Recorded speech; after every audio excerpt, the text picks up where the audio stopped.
Welcome to the Gamecast. I'm Mark from Pixemotion and joined by Greg from Pixel Play Cafe.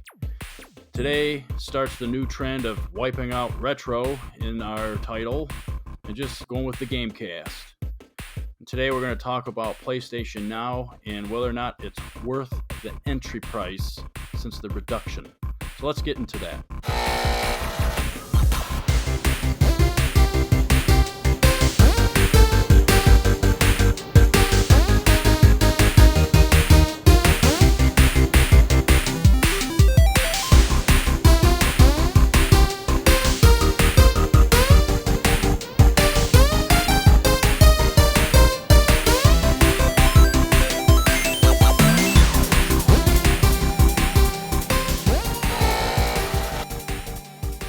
So Greg, the new price came out recently, and I've got my thoughts. You've got yours.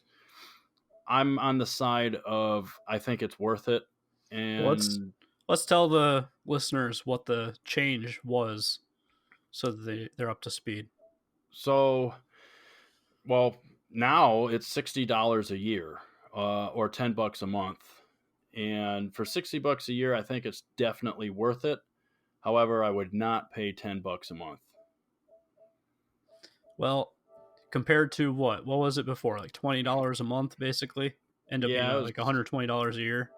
Yeah, it's pretty close. I mean, with 10 a year, 10 a month, it ends up being 120 a year. But I think before, it was a heck of a lot more.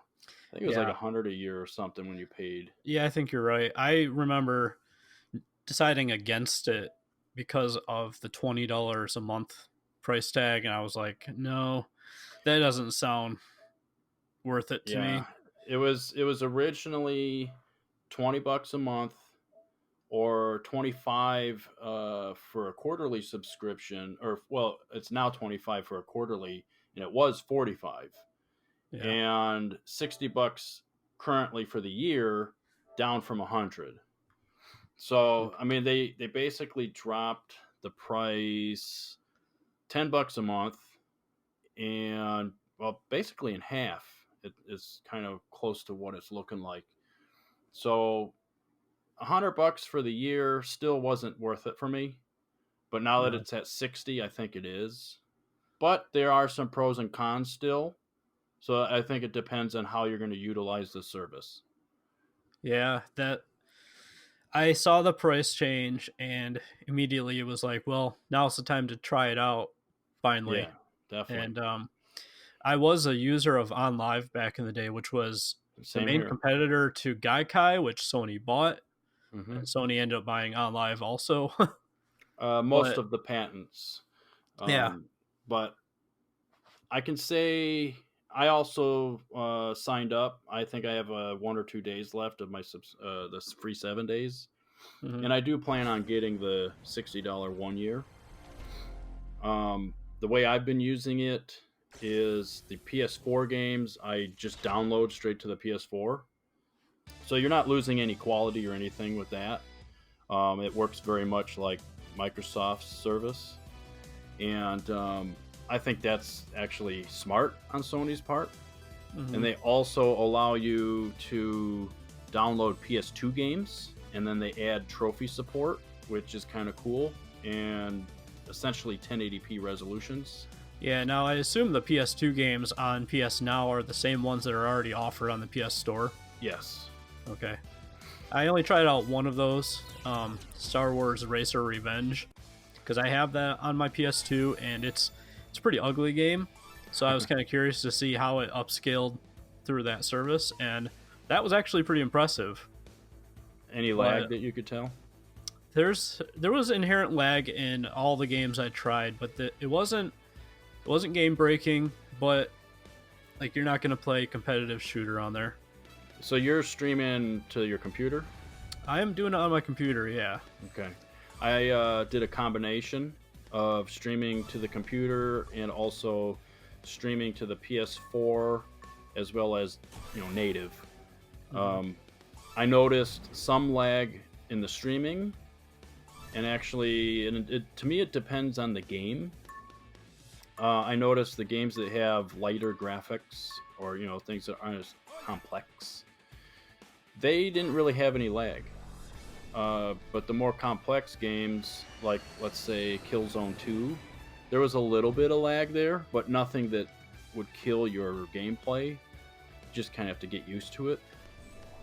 The big problem I had was that basically the first game I had tried was Uncharted 4.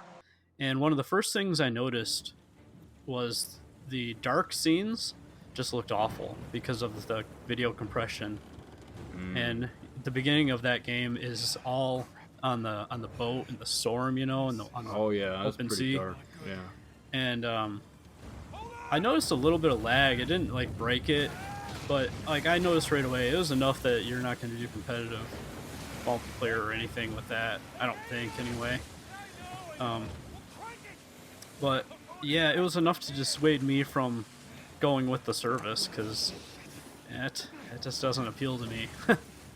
Well, see, I personally wouldn't stream PlayStation 4 games if you have a PS4. I mean, Yeah. So for me, I would treat it kind of like how the Microsoft Game Pass is, or Xbox Game Pass, because you're going to download those games and play them on your system natively. But since Sony doesn't do backwards compatibility, like with PS3, I think from what I've seen, it's actually pretty decent. I've only played a few games so far, the ones that are playing right now. There's a couple racing games I tried out, and they seem to work pretty good, and I was surprised due to the lack of lag. Because usually, like with OnLive, for instance, a racing game was not playable at all. See, I disagree. When I had OnLive, my connection was only a 30 meg connection at the time, and I played whatever demos they had. I remember like Dirt 2, I think, was one of them, and a bunch of other games, and I was able to play it just fine. And with that service, they gave you a free game when you signed up, and I chose Prince of Persia: The Forgotten Sands, and I got through a vast majority of that game on that service without an issue. So I don't know. I don't think there were any problems for me. Now you had the actual service, right? Because I was on their beta. I was a beta tester. Okay. And so that could be why I was having a lot of problems. It could be. I had like no problems. I've read about people having problems, but when I played PS Now over this last weekend, it was pretty much identical to what I remember OnLive playing like and looking like. Like almost no difference whatsoever for me. And I'm on 200 meg connection now, so it's better, but yeah, and I'm on a 250 meg connection, so we're not too terribly different. So here's the thing. My thing with this is $10 a month is a whole lot better, and the value that I was looking to get out of this was that it's easier for me to play at my computer because I have so many PC games already that being able to play my console games here too was really appealing, and I'm not taking up the TV when other people want to watch TV. Yeah, plus it uses the cloud save, so you could pick up on your PS4 and continue if needed. Yeah. Now, the thing that kind of bummed me out was that it's limited to 1080p. Like, I was kind of hoping that maybe they would have it where it basically runs on PS4 Pros or something, so you could at least get something more. But nope, just basic PS4. And well, that might change once PS5 comes out. It might, and I understand that this has been around for a while, and obviously that would take a lot more bandwidth to do more. I'm not looking for like 4K gaming or nothing. I only have a 1080p monitor anyways, but just to have the extra graphical flourishes and performance and whatever would have been a nice boon. Well, let's compare it a little bit to the other services. I mean, Game Pass would be a competitor, and then Google Stadia. Yeah. And I think this is to a degree, this is a far better value than Google Stadia could ever be, unless Google changes their price structure. Yeah, that's a problem. Google will get a more up to date, releases, but that's also, I think Sony will do that eventually. Yeah. Well, the problem with Stadia is that you got to buy the games. Like they need to, like you said, they need to rework that pricing structure. You need to have a subscription service if you're going to stream to people's homes. Yeah. Nobody's going to want to pay $60 for like some piece of code out in the cloud. Yeah, and then they decide, this ain't working, we're closing shop. Which Google is well known to do with a lot of their things. Yep, like Google Plus, for instance. Yeah, and many others. But they will have the advantage of having better hardware and the 4K streaming option and stuff like that. Now, how good will it actually look in real life practical use? We'll see. Yeah, because even at the trade shows that they've shown it off, I don't believe it, simply because they could have dedicated fiber optics to those buildings or something, and they do. Yeah. Like they've even said that their demos have so far been on like directly connected to Google servers and in the area.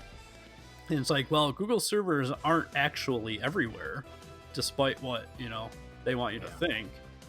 So there's a good chance you're going to be going through a couple different servers before you get to and from Google's server. Yeah, so the ping rate is probably going to be a little higher than what they're showing off. Yeah. Now, the thing is, if you want to look at the competitors, I think Game Pass still has Sony beat by a lot here. I agree. Now, if you're only doing this on PS4, I think it's a much closer match because, like you said, you can download those PS4 games right to your console, and you don't have any loss of clarity or lag or anything. Plus, the PS2 games are downloaded. The only ones that you have to stream are PS3, and the library for PS3 games, you know what? I'm 50-50 on it. It's kind of mediocre for me. It seems like they put out a lot of indie games, and that's not necessarily a problem. A lot of people like indie games. I'm more into, I want the AAA games, the big dogs, and they don't really have that many of those. Well, Game Pass does a similar thing, but the way I've been looking at it ever since I had Game Pass, and I've had that for I think about a year now, is that it encourages me to try these indie games that I wouldn't normally buy necessarily. No, that's true. And then once I play them and I see what they're about, a lot of times I will end up buying them just so I have a copy to keep for myself. And that's a huge win, I think. That's a great idea. Now, I agree, having the big ones is important too, because a big chunk of last fall for me, right through Christmas, was really a time sink into Forza Horizon 4. And that's one of the big guns, obviously. And I'm sure and that was on the service right away. Yeah, day one. Gears 5 is a similar thing. I haven't got all into that yet, but I plan on it very soon. And it runs great on my computer now, so it's like one of those things where having the big ones is great, but to me, actually having the smaller, more obscure titles is almost more important, just because it allows me to try these things I probably wouldn't spend my hard-earned money on right away without having to buy them. You know what I mean? Yeah, I think that makes sense. It's like a full-on demo. Except for you don't have to buy it. You can just play it there and never buy the game. They still make some money off of it, so... Yeah. But... Now, one other thing with Game Pass, though, that you can't ignore, is that it is on PC as well, just like PS Now, except you can download every single one of those to your PC. it doesn't stream, period. So all these games, you know, they're max quality, whatever platform you're on. There's even some oddities I found on the PC Game Pass I didn't even know were coded to work on PC, like Hydro Thunder Hurricane. Like, I can play that on PC. I wonder if with the PC version of Game Pass, if they're doing emulation though. I don't think so. I think what it is the Windows operating environment, or whatever was it UAW or whatever the heck they call that? Yeah, I don't know. For the Windows Store. I think that environment shares coding similarities and stuff to the Xbox One environment. And I think that's how they're able to bring things like Hydro Thunder Hurricane over. It probably is emulated in the same way that the Xbox One is, but that's where I think the environments are the same, probably. Because surely we would have had Hydro Thunder Hurricane on things like Steam and stuff if it was actually ported to PC, right? You would think so. You know? Either way, it ran great and looked great, so that was awesome. It was a good find. I was really surprised to see that. So, other than Uncharted 4, did you try other games? Star Wars Racer Revenge, and that was about it. Now, that game, I wanted to note, the compression artifacts were way less noticeable, and is more likely due to the fact that the game is much brighter overall. Like, there wasn't a lot of dark scenes or anything like that. Okay. So, you know, I was racing on Tatooine, so of course there's not a lot of dark on Tatooine. And yeah, it looked better. I played various games. However, my DualShock 4 controller is kind of messed up. So some of them required you to press like the right or left side of the touchpad for start or select. Mm-hmm. And my touch sensitivity on the pad doesn't work because I did some stuff like mods and I kind of oopsed on the cable. Huh. So I need to get a new controller in order to play those games. However, the game still worked, but there was some games I tried out. One being Brink for PS3. Okay. And I was actually surprised that was on there because I thought I had read that the servers were being shut down for it. Maybe even like 2 years ago or something. Well, it still has an offline mode, doesn't it? It's an online only game though. You can play offline or single player technically, but it requires you to be online, which is weird. I got a physical copy right here, and it's, let's see. Yeah, well, I don't know. This is for the Xbox here, and it's online multiplayer 2 to 16 players, co-op 2 to 8. So maybe there is non-online features, but I don't know. I didn't think that game would be on there just because of those reasons, but it did work. Actually, it was very to no lag. I was surprised with that. And I tried, there's an F1, like, it's a kart-style racer by Codemasters. Uh-huh. I can't think of the title, but I'll have it on the screen. That game looks gorgeous. It's basically a Mario Kart clone. Uh-huh. Yeah, I know what you're talking about. And no lag at all. I actually ended up playing it for a couple hours. So, and then Killzone 2, that one had some lag on it, but overall it worked okay. I don't think I would play it streaming unless you, like, you know, have it on your laptop or something and you're traveling, but I don't know. Yeah, I think we should discuss the other two, the other big two, I guess, before we wrap up anything.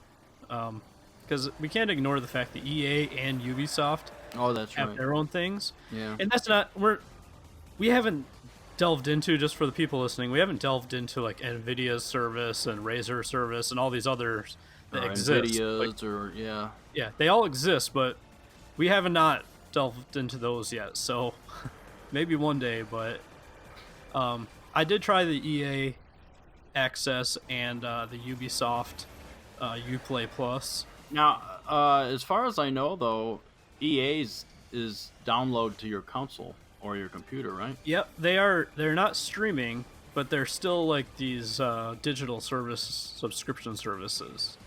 That's why I think we need to talk about those, because they offer a similar idea to a customer. Yeah. So you have Sony, which has its streaming, and Stadia, which has its streaming, but then you have like Xbox and EA and Uplay all offering these downloads at a monthly subscription price. However, this is where my issues come up, is that on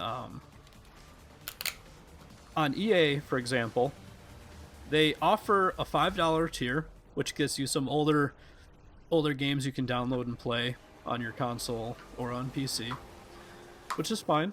But then they have a higher price, $15 tier, which gets you the newer games. I don't know if it gets you the brand new games or whatever, but to me, $15 is just too much. Yeah, it's too big of a jump. And the same problem comes with Uplay Plus, where it's also $15, and the problem is that these services are limited to that publisher's games for the most part. Like, I did see some indie titles mixed in on both of them, but it's primarily like EA's service, for EA games, and Ubisoft service for Ubisoft games. So why are they $15 a month? That's as much as Game Pass, and Game Pass gets me games from all kinds of publishers. And sometimes new games every week. Yeah. So why on earth would I want that at that price? And I think that's kind of a problem. I feel like agree. I mean, it's like all these streaming services for TV and movies now popping up everywhere, and it's like they're all competing for your wallet, and it's getting to a point where I don't even see why I'm subscribing to all you guys. I did this to get away from cable, or with the case of streaming games, you might be saying I'm doing this to get away, from buying games every month. But now you're spending basically the same amount. You might as well buy the games every month again. Yeah, and it's definitely the same problem as with the TV shows streaming and movie streaming. It's just these guys have to realize that what they're offering needs to be appropriately priced. And I don't know. I mean, I understand they want to make a buck, but I kind of feel like they're going to have to start bundling game purchases with digital versions so that you'll use their service for the digital version, kind of like when you buy a movie and it has a voodoo code in it. Yeah, which that part I actually like, because when you're traveling, then you got your movies with you. Legally. And I think that is almost what they need to do, because like especially when it comes to cloud services, who's going to fork up $60 for a piece of internet code, basically? Like that just sounds terrible. Nothing to show for it when they shut the servers down, and I don't know. And the other thing too is, at least with Google, are they going to have demos that you can try out to see if you even want to spend $60? I mean, I was happy to see when I signed up for the PlayStation Now that they test my connection before I pay. So I thought that was actually really nice. And I don't know if Google's planning on doing that or not, but Probably, but then you have the issue of bandwidth caps to worry about when it comes to streaming. Yeah, which thankfully I don't have one, but I'm like, out of the maybe 10 percentile in the country? Yeah, mine is, I have one, but it's very high. It's like 2 terabytes a month. Yeah, And but with Google, you'd probably burn through that quick. well, when I built my rebuilt my computer recently with my processor upgrade, I obviously had to download a lot of Windows updates, a lot of software, and of course a lot of games to see how they ran and stuff. And I ended up using a whole lot more data that month, but I still didn't even come close to No. that 2 terabyte threshold. And that's while watching like 4K shows on Netflix and whatever too. Oh, okay. So, though, if you take all that, which I'm still going to do, whether I use Stadia or Google or PlayStation Now or whatever, and couple that, couple the two together, the new game streaming service with all the stuff I'm still going to download and stream on Netflix and all that. Mm-hmm. Yep, I'm probably going to hit my cap then, you know? Yeah, and that's where the problems really rise with Google Stadia for me, because you're paying all that extra money. With PlayStation Now, at least there's options to download it to your PS4. Same thing with Game Pass. When they are they doing the streaming yet? I don't know if was that Not yet. Project X Play or something. xCloud, they were xCloud, planning. Yeah. They're planning on starting that this fall, so I guess anytime now. Yeah, it should be coming. But And that's that's going to be pretty interesting too once they do that. So with Sony and Microsoft both having their services rolling and technically already out, Google Stadia's basically they have a pretty tall hill to climb. yeah, I think they do anyway. Because I don't think that Google gets it, honestly, and I'm a fan of Google, but I don't think they get it. Yeah. So I don't have a whole lot extra to talk about with PlayStation Now, other than the fact that the $60 1-year plan I think is your best bet. Yeah, I certainly would do it. Even it's if you're basically half off yeah, compared to paying month to month. yeah, and that to me that's huge. It's the only reason why I'm really interested in it right now. Especially when you can download some of the games too, which I think is really good. But here's Um, a question: like, you have a ton of PS2 and PS3 games. You I have do. your systems. Yep. So, what's the real appeal for somebody like you, or even myself? Um, well, some of it has to do with the fact that this coming year I'm planning to do a lot of traveling, and depending on internet connection, this will allow me to play a lot of games while I'm away, and not necessarily have to worry about bringing a collection with me. Yeah. I don't know. Like in January, I'll be going to the Philippines, and I'll be using a LTE connection. I have one of those pocket Wi-Fi things from one of their cell carriers. I don't know how well that's going to work, so it's going to be a big test. And I'm also going to have to connect into a VPN, most likely, because I don't know if they have the service there. So Yeah. we'll find out. But we'll see. The other appeal for me is just out of curiosity.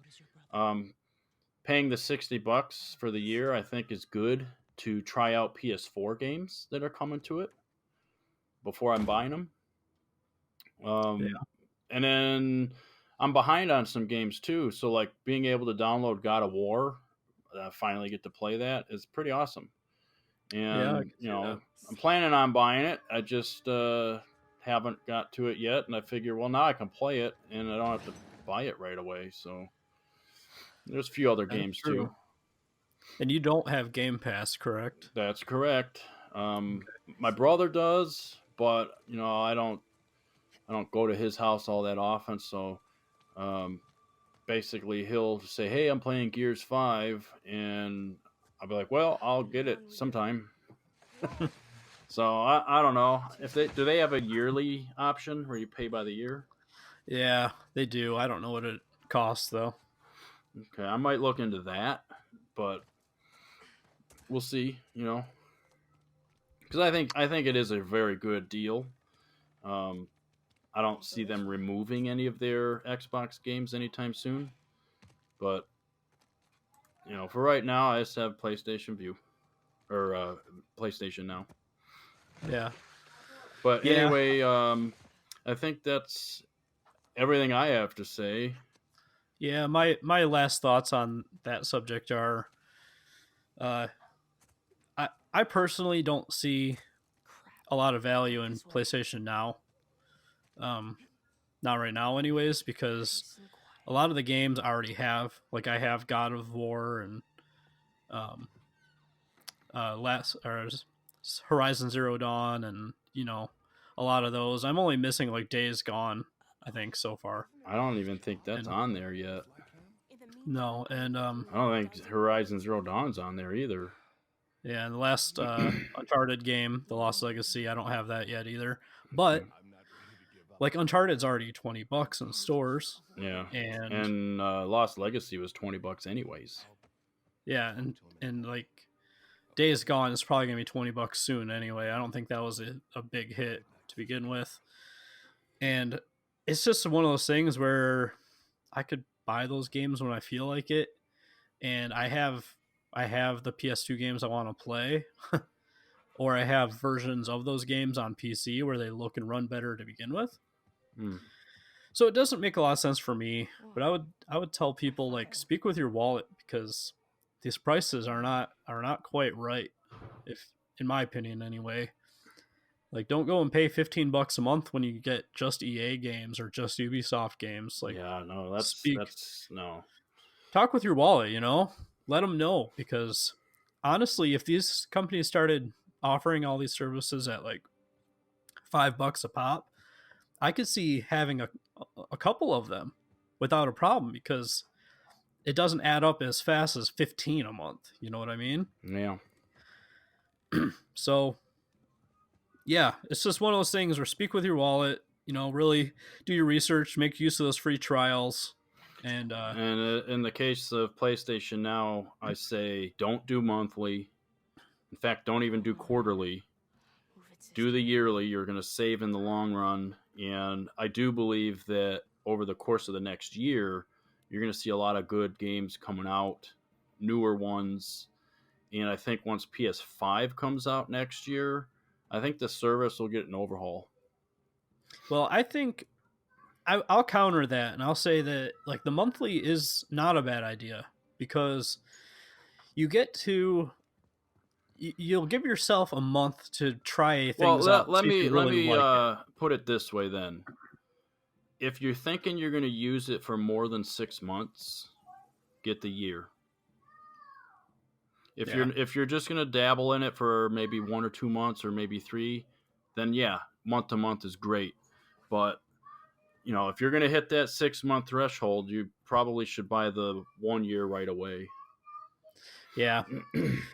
So I think that's about all I got. Overall, it's okay. It's not for me, but I could see where it might be for more casual players who don't want to buy everything and have a physical copy sitting on a shelf. Yeah. But I don't know if it's for me. Okay, well. With that all being said, thanks for tuning in. And thanks, Greg, for joining me last minute here. And I don't know when the next podcast is going to be. Our schedule is a bit irregular right now, but we both kind of had some things to say a little bit on these subjects. So thanks for joining the Gamecast, and we will talk to everyone later. Don't forget to hit that like button and subscribe. And again, thanks for watching.